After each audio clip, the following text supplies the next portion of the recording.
भूतिया गांव का रास्ता। यह कहानी अमन नामक एक व्यक्ति की है जो गवर्नमेंट एम्प्लॉय है।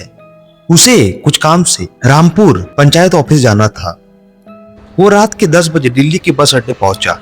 रामपुर जाने वाली बस का पता किया तो पता लगा बस 10:30 बजे निकलेगी और रात करीब 2 बजे रामपुर पहुंच जाएगी। वो बस में बैठ गया। बस अभी खाली थी, 2-4 सवारियां ही बैठी थी। 10:30 बजे बस निकल गई। कंडक्टर से टिकट लेते समय अमन ने पूछा, भाई जी रात को बस स्टैंड से गांव के लिए कोई सवारी मिल जाएगी? कंडक्टर बोला, मेरी बात मानो तो रामपुर मत उतरो, आगे शहर में उतर जाना, वहां से बस मिल जाएगी। वहां किसी होटल में रुककर सुबह रामपुर आ जाना। अमन को कंडक्टर की बात समझ नहीं आई। वो बोला, नहीं भाई मुझे तो रामपुर ही जाना है, काम खत्म करके कल ही वापस आना है। बस चल रही थी, काफी सवारियां बैठी थी। रात करीब 2:30 बजे बस रामपुर बस स्टैंड पर पहुंच गई। अमन बस से उतर रहा था, तभी उसे कुछ सवारियों ने मना किया, लेकिन अमन नहीं माना। वो बस स्टैंड पर उतर गया। बस स्टैंड बिल्कुल खाली पड़ा था। वो अंदर गया तो टिकट काउंटर पर भी कोई नहीं था। अमन वहीं पास पड़ी एक बेंच पर बैठ गया। अमन मन में बोला, लगता है यहाँ कोई नहीं है, रात यही टिकट काउंटर में बिता लेता हूँ, सुबह होते ही गाँव चला जाऊंगा। वो टिकट काउंटर के गेट पर पहुंचता है, लेकिन वहां ताला लगा हुआ था। अमन हार कर उसी बेंच पर आकर बैठ जाता है। कुछ दूर पर एक चाय की दुकान थी। वो वहां पहुंच जाता है, वहां भी कोई नहीं था। दुकान के अंदर एक बेंच पड़ी थी। अमन अपना बैग सिर के नीचे लगाकर वहीं लेट जाता है। कुछ देर में उसे किसी के चलने की आहट सुनाई देती है।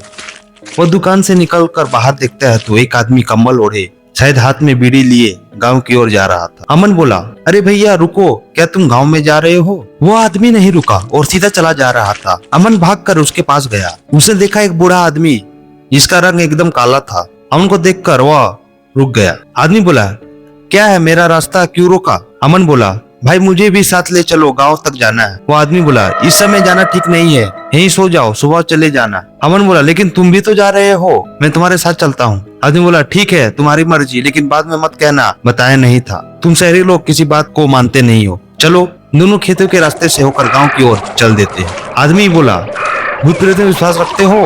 अमन बोला, नहीं, भूत प्रेत में कुछ नहीं होते। आदमी बोला, बीड़ी पीते हो? अमन बोला, नहीं। आदमी बोला, मैं बीड़ी जलाकर देता हूँ, इसे हाथ में पकड़ कर चलो, वरना ये खेत भी पार नहीं कर पाओगे। हाथ में आग रहेगी तो सही रहेगा। अमन को बड़ा अजीब सा लग रहा था, लेकिन उसने उस आदमी की बात मानने में ही भलाई समझी और जलती हुई बीड़ी अपने हाथ में ले ली। आदमी बोला, पीछे से कोई आवाज दे तो पलट कर मत देखना, चाहे कुछ भी हो जाए। अमन आदमी के पीछे पीछे चल रहा था, तभी उसे किसी बच्ची के रोने की आवाज सुनाई। अमन बोला, भाई लगता है कोई बच्ची मुसीबत में है। आदमी बोला, तुम मुझे भी मरवाओगे, ये सब छलावा है, तुम चुपचाप मेरे पीछे चलो और पीछे मत देखना। कुछ दूर आगे जाने पर एक कुआं दिखाई दिया। अमन बोला, भाई जी यहाँ पानी पी सकते हैं, बहुत प्यास लगी है। वो आदमी बोला, नहीं, रात के समय यहाँ रुकना ठीक नहीं है, अगर रुक गए तो गांव वालों को सुबह हमारी लाश ही मिलेगी, चुपचाप चलते रहो।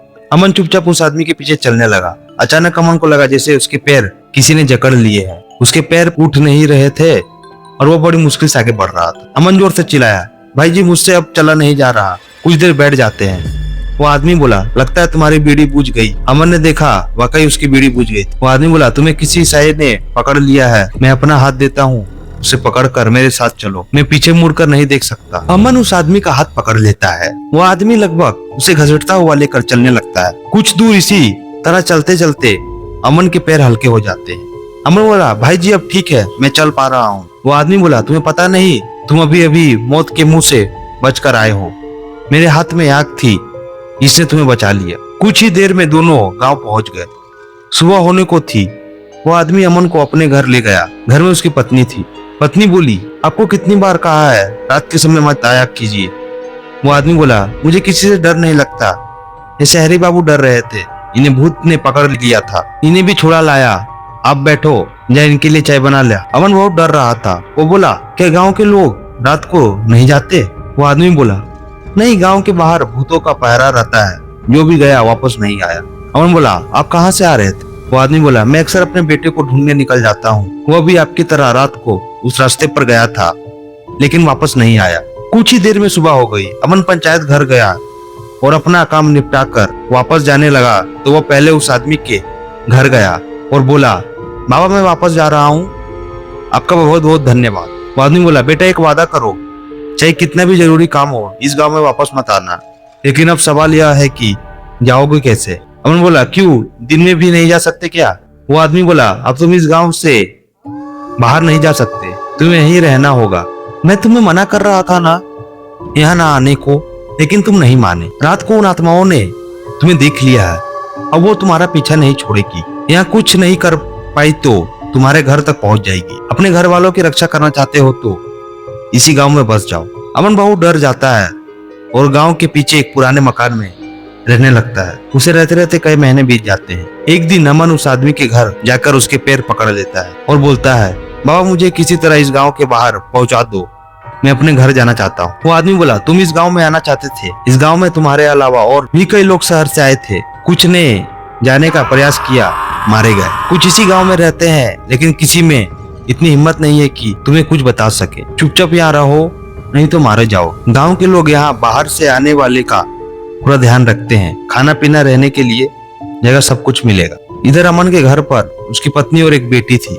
वे अमन को ढूंढने के लिए कभी पुलिस चौकी जाती, कभी उसके ऑफिस, लेकिन अमन का कोई पता नहीं लगता। कुछ दिन में सरकार ने उसे मृत घोषित कर दिया। उसकी पत्नी को पेंशन देनी शुरू कर दी। इसी तरह 7 साल बीत गए।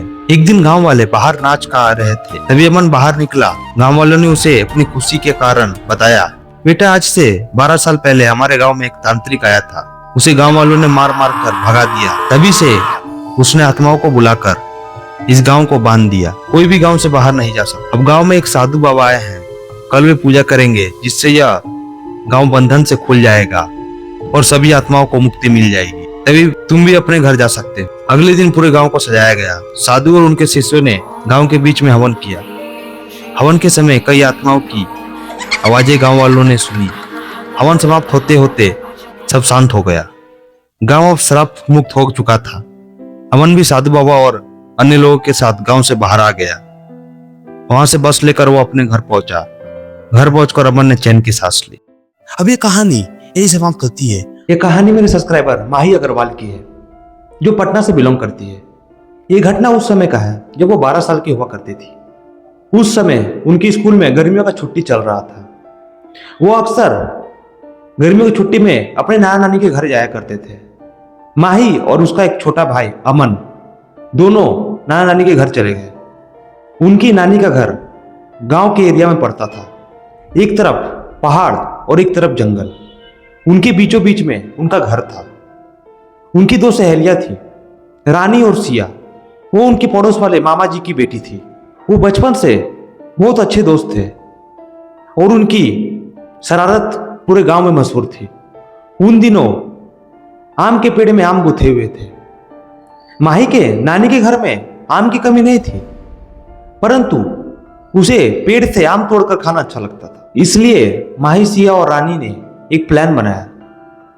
जंगल में सुबह 4 बजे जाकर आम तोड़ेंगे, क्योंकि दिन के वक्त सभी अपने अपने आम के पेड़ की रखवाली करते थे और सुबह के वक्त वहां पे कोई नहीं होता था। उस रात वे सभी छत पर सोए हुए थे।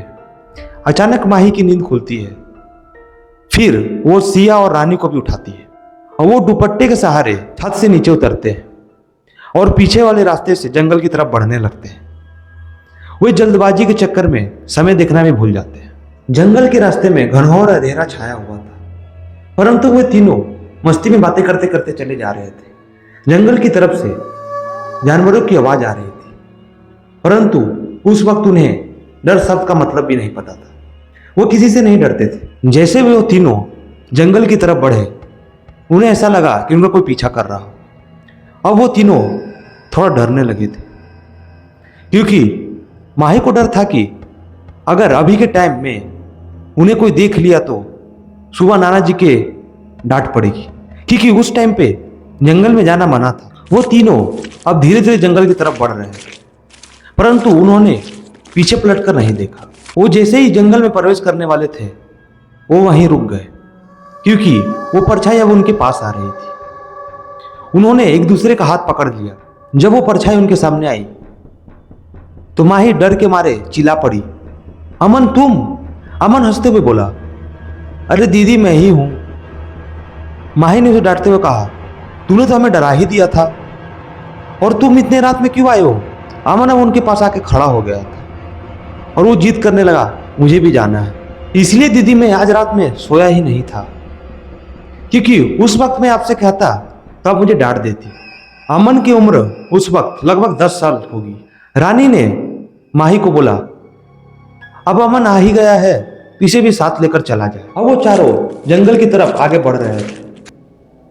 जैसे वे वो जंगल के अंदर प्रवेश करते हैं, वहां भयंकर अंधेरा और हवा की सैंसें सुनाई दे रही थी। जंगल के बाहर चांदनी रात थी, इसलिए काफी रोशनी आ रही थी, परंतु जंगल के अंदर रोशनी प्रवेश ही नहीं कर पा रही थी। वे चारों एक दूसरे के हाथ पकड़कर धारू नानक के बगीचे की तरफ आगे बढ़ रहे थे, क्योंकि सबके पेड़ों से मीठे उनके आम हुआ करते थे और उस वक्त उनके आम का बगीचा पूरे मीठे आम से लदा हुआ था। उनका बगीचा जंगल के काफी अंदर था। वो अब धीरे धीरे आगे बढ़ रहे थे।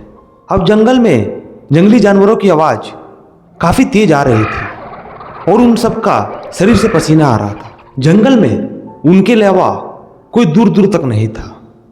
धारू नाना के बगीचे से हल्की सी रोशनी आ रहे थे। अब वो सब काफी डर गए थे कि इतनी रात में वहां कौन हो सकता है। वो बगीचे के पास पहुंचकर वहीं से देखने लगे जहां से रोशनी आ रही थी, और उन्होंने जो देखा उसे उन सब की रोंगटे खड़े कर दी। बगीचों के बीचों बीच आग जलाकर कई भूत प्रेत नाच रहे थे।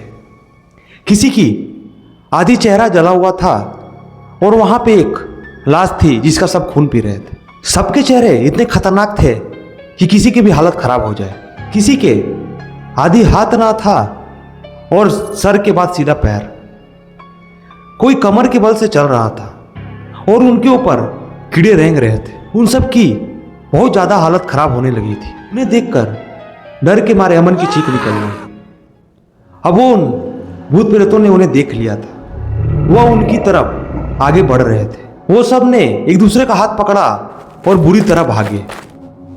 वो जब तक भागते रहे जब तक जंगल के मंदिर के पास पहुंच नहीं गए। मंदिर में जब उन्होंने टंगा हुआ घड़ी में टाइम देखा तो उस वक्त रात के 1 बज रहे थे। सभी डर के मारे कांप रहे थे। उन सबको इस बात का डर था कि इस घटना के बारे में उनके घर वालों को पता चलेगा तो बहुत डांट पड़ेगी।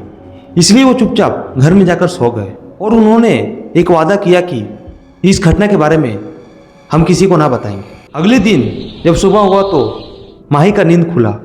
उसने देखा अमन को बहुत तेज बुखार थी और रानी सिया भी कंबल ओढ़ के कांप रहे थे। बस माही को ही कुछ नहीं हुआ था क्योंकि उसने एक ताबीज पहना था। उस दिन उन्होंने जंगल न जाने की कसम खाई और माही और अमन गर्मियों की छुट्टी खत्म होने से पहले ही अपने घर चले गए।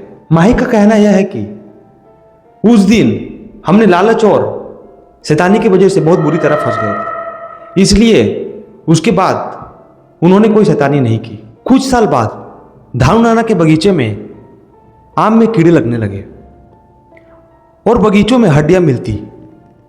अब लोग उधर जाने से डरते थे और किसी को ना पता वे लोग कौन थे और क्या थे। वो अभी भी एक राज है। माही को उस रहस्यमय जंगल हमेशा याद रहेगा, क्योंकि जब भी माही उस जंगल के बारे में सोचती है उसके डर के मारे हालत खराब हो जाता है। अब ये कहानी यही समाप्त होती है। अगर आपको वीडियो अच्छा लगे चैनल को सब्सक्राइब करना और वीडियो को लाइक करना ना भूलें। अगर आपके साथ भी कुछ ऐसी घटना घटी है तो हमारे डिस्क्रिप्शन में दिए गए जीमेल में मेल करें।